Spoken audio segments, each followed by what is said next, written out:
আজকে রান্না করব ওলের ডাঁটা শস্য দিয়ে ওলের ডাঁটা। এই যে ওলের ডাঁটা কুটে ধুয়ে একটুখানি লবণ দিয়ে গরম জল দিয়ে ভাপ দিয়ে নিয়েছি।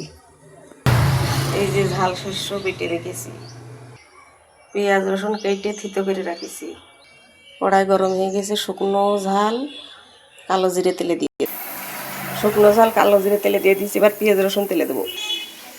এই যে পেঁয়াজ রসুন ভাজা হয়ে গিয়েছে, এবার ওলের ডাঁটা ঢেলে দেবো।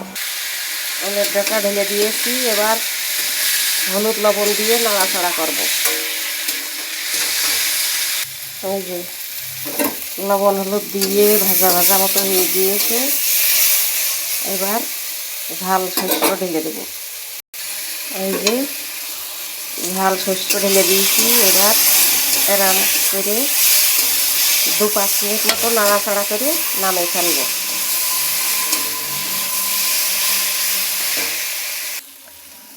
এই যে ঝাল শস্য দিয়ে ওলের ডাঁটা ভাজা হয়ে গিয়েছে, এবার নামিয়ে ফেলবো। এই ওলের ডাঁটা ভাজা গরম ভাতের সাথে একটু লেবু চিপে দিয়ে মাকে খেয়ে দেখে খুব ভালো লাগে।